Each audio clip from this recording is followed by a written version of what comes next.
c'est pas ma faute, c'est la sienne. Jamais ma faute, c'est la tienne. C'est pas ma faute, c'est la sienne. Jamais ma faute, c'est la tienne. C'est pas ma faute, c'est la tienne. Jamais ma faute, c'est la sienne. C'est pas ma faute. C'est une histoire du temps d'avant les confinements. Ça se passe dans le grand quartier Bellevue. Nantes ou Saint-Herblain ? J'en sais rien. C'est dans une de ces grandes maisons très hautes, tu sais, avec plein de maisons posées les unes sur les autres, plein de fenêtres, presque toutes pareilles, et tout là-haut, derrière les rideaux, vivait un homme et une femme. L'homme, je ne sais pas grand-chose sur lui, mais la femme, je le sais, tout le quartier le savait, elle était la plus belle fille du quartier. Très jeune, très belle, mais aussi très capricieuse et très enceinte. Ça faisait 9 mois qu'elle était enceinte, 9 mois qu'elle attendait le petit qui était là-dedans. Et tu sais quoi ? Les femmes enceintes, ça a de drôles d'envies quelquefois. Et son homme, il était passé par toutes les couleurs de l'arc-en-ciel. Elle lui en avait fait voir, et va chercher ceci, et va chercher cela. Heureusement que c'était une histoire d'avant le confinement.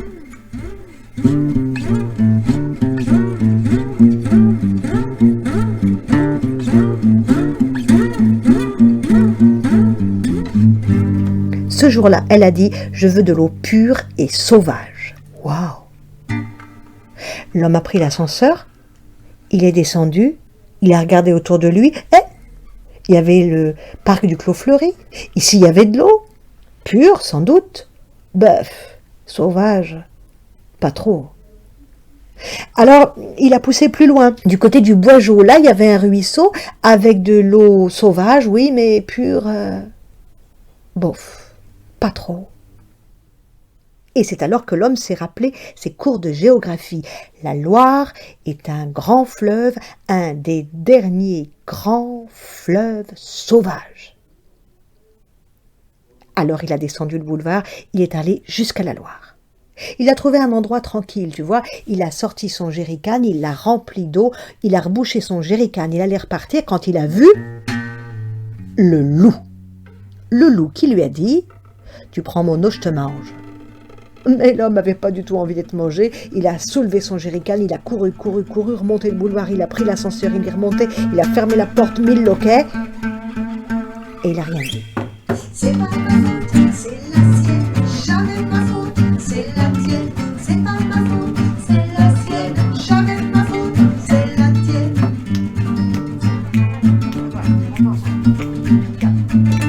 C'est pas ma faute, c'est la tienne. Jamais ma faute, c'est la sienne. C'est pas ma faute, c'est la tienne.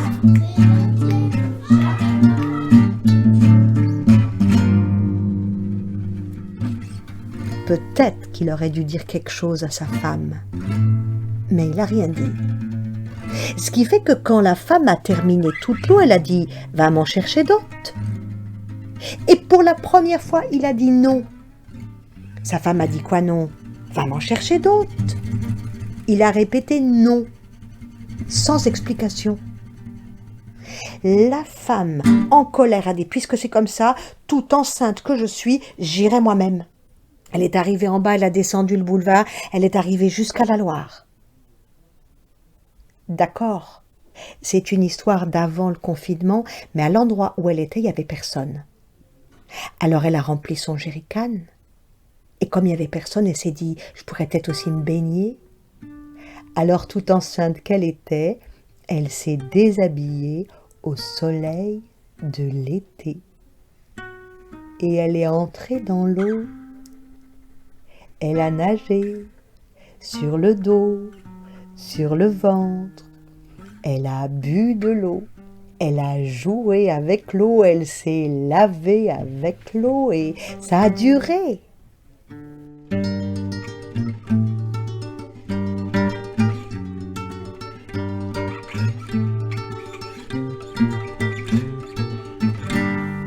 Quand elle est sortie de l'eau, Quand elle a pris son jerrycan et s'est apprêtée à repartir, c'est à ce moment-là qu'elle a vu le loup qui lui a dit « Tu as pris mon eau, tu as joué dans mon eau, tu as bu mon eau, tu t'es lavé, tu t'es baigné dans mon eau, je te mange !» Mais la femme s'est plantée devant lui et lui a dit « Tu peux pas, regarde, je suis enceinte. » Je te dis ça parce que c'est normal, les femmes quand elles sont enceintes, elles ont de drôles d'envie. Et tu vois, c'est pour ça que j'ai eu envie de boire ton eau. Alors si on voulait être juste, complètement juste, puisque c'est pas vraiment de ma faute, mais c'est de sa faute à lui, c'est pas moi que tu devrais manger, mais lui, le petit. C'est pas ma faute, c'est la tienne, jamais de ma faute, c'est la tienne. C'est pas ma faute, c'est la tienne, jamais de ma faute, c'est la tienne.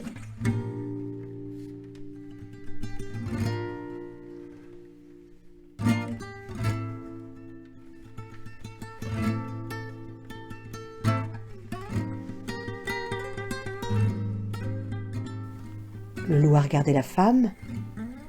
Le loup a regardé le ventre de la femme et il a dit « Tu m'embrouilles. Comment tu veux que je le mange, lui, le petit, sans te manger toi ?» Elle a dit « Mais c'est simple. Tu attends.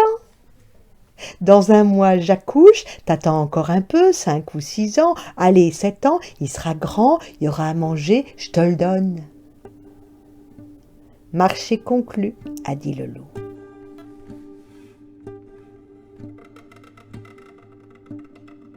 Et le loup a commencé à compter les jours, les semaines, les mois, les années, 7 ans. Il s'est dit, ça y est, mon casse-croûte est arrivé.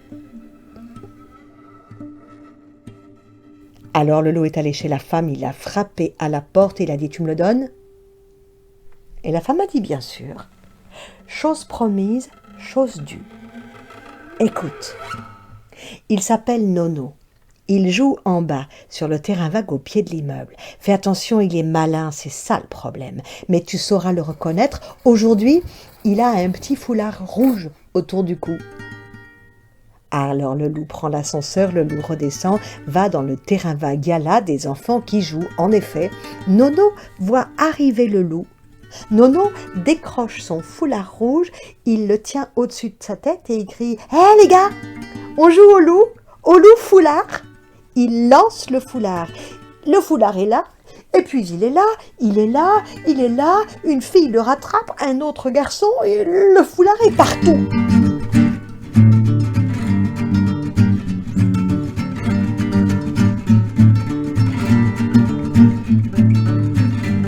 Le loup retourne chez la mère et lui dit « Tu m'embrouilles !»« Je n'ai pas trouvé Nono, ils ont tous un foulard rouge. » Ah, il est malin. C'est ça le problème. Mais écoute, demain, tôt le matin, je l'enverrai au jardin partagé. Qui me rapporte une salade. Il sera tellement tôt, il sera tout seul. Tu le trouveras. Ça va ? Et le loup repart.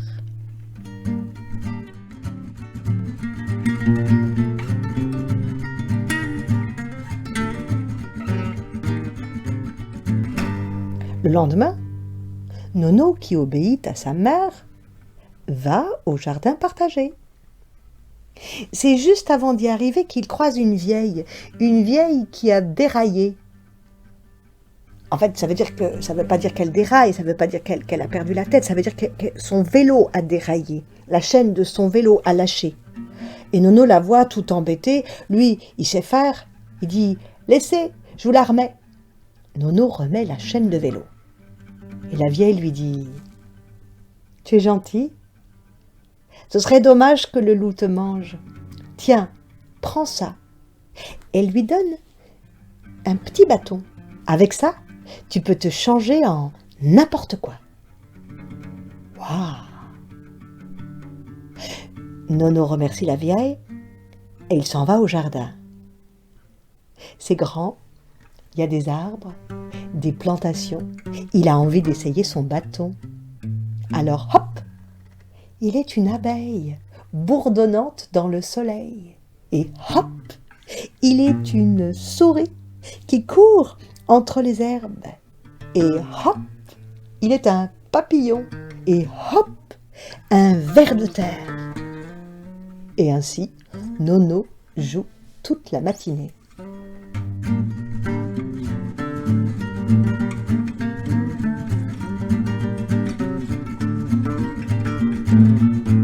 Le loup l'attend. Le loup ne le voit pas. Il voit un papillon, une abeille, il voit une souris, il voit un ver de terre, mais de Nono pas. Il attend, puis il va voir la mère. Tu m'embrouilles. Je ne l'ai pas vu.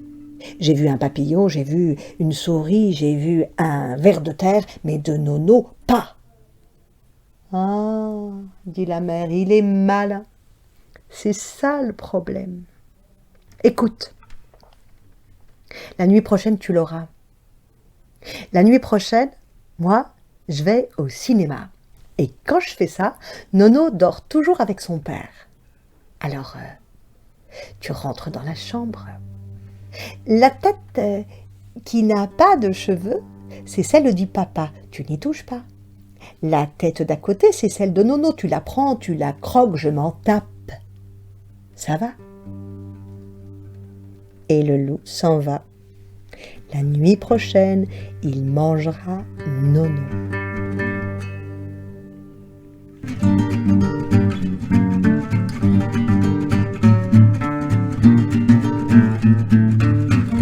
C'est la nuit.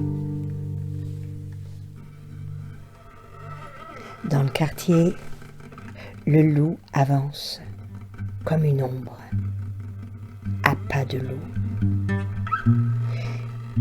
Il entre dans l'immeuble, il prend l'ascenseur.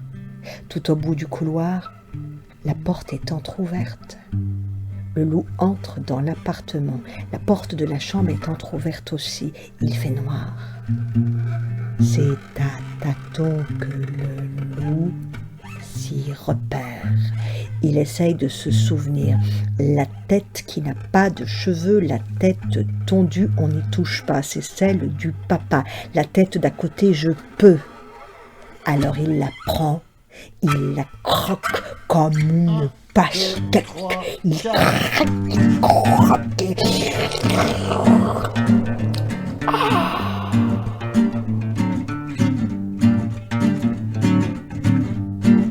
Le lendemain matin, quand la jeune femme voit sortir Nono de la chambre, elle a comme un doute. Nono? Et où est ton père? Nono se plante devant elle. Il la regarde et lui dit « T'as qu'à demander au loup ». Nono ouvre la porte à la volée, il court dans le couloir, il descend 4 à 4 les escaliers. La mère lui court après. Il arrive en bas, près du terrain vague, il le traverse. La mère est toujours derrière lui. Il court, il prend les rues à droite, à gauche, il descend, il court. La mère est essoufflée, mais elle ne lâche pas l'affaire. Il arrive au bord de la Loire, quoi faire? Il ne peut pas traverser. Et il se souvient qu'il a un bâton magique. En quoi se changer? Il n'a pas le temps de réfléchir. Il se transforme en pierre au bord du fleuve. La mère arrive. Il n'est pas là. Elle regarde de l'autre côté, sur la rive d'en face, elle voit des herbes bouger. Elle est sûre, il est malin, c'est ça le problème. Sale gosse, il a réussi à passer. Elle est tellement furieuse, elle attrape une pierre là, à ses pieds, elle la lance en criant « Sale gosse !» La pierre touche la rive de l'autre côté. Au moment où elle touche la rive, elle reprend sa forme. C'est Nono. Il lui fait signe et lui dit « Merci, maman. Finalement, tu m'as sauvé la vie. » C'est pas